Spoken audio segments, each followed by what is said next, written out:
Au jour le jour. Avec Hatem Bouriel.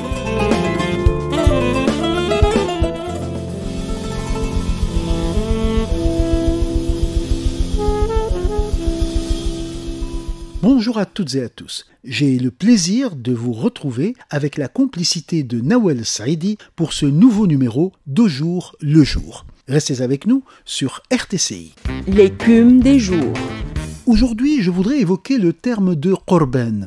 Korban est une tradition tunisienne qui coïncide avec Eid al-Adha. Effectivement, dans les familles, pour Eid al-Adha, on sacrifie un mouton. Mais par ailleurs, on fait don d'un autre mouton à une famille qui n'a probablement pas les moyens. Et donc c'est par choix familial qu'on va aller vers telle ou telle famille pour lui offrir un mouton en guise de korban.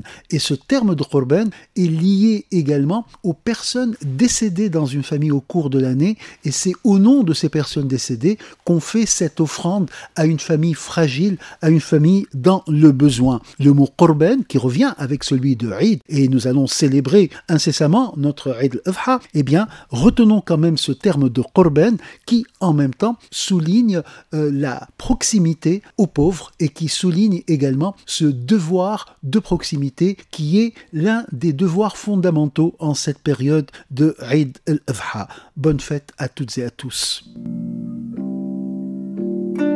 Parlons tunisien.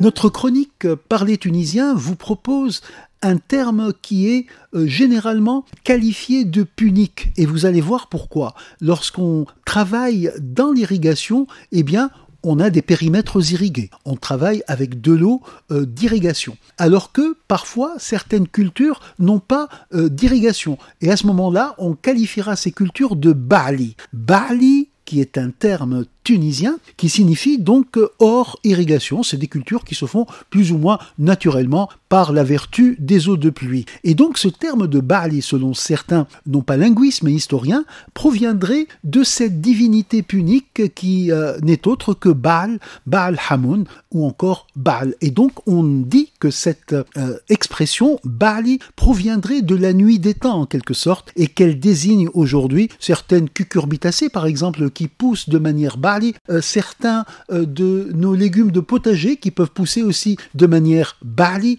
Et ce qui est intéressant, ce serait de débusquer véritablement le sens. Est-ce que cette expression provient bel et bien de l'époque punique? Est-ce qu'elle se réfère à cette divinité punique? Ou bien est-ce que c'est une simple occurrence linguistique? En tout cas, un terme à retenir, celui de Ba'li. Et lorsque une culture est considérée Ba'li, eh bien, on considère que même la lune a un effet sur cette culture, puisque les cucurbitacées, par exemple, poussent le soir sous la lune. Et donc, on dira, par exemple, à propos des concombres, qu'ils sont les enfants de la lune, Ba'li Wild al-Gamra. Et c'est l'expression qui est encore usitée dans nos milieux agricoles. À retenir le terme Ba'li. Le feuilleton. Notre feuilleton est estival, il se met aux couleurs de l'été. Nous vous avons parlé du terme khla qui veut dire vacances. Nous avons également parlé de oula qui signifie provision. Aujourd'hui, nous allons retrouver un synonyme de khla en quelque sorte, un terme qui signifie également vacances. C'est celui de slaa.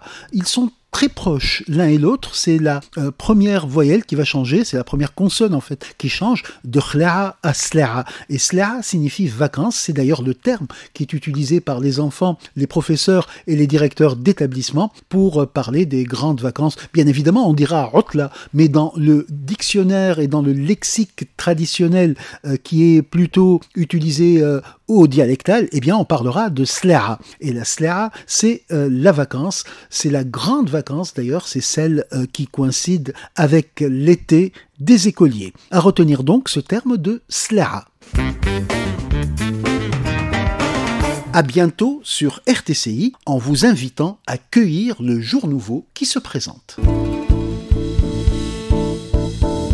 Au jour le jour.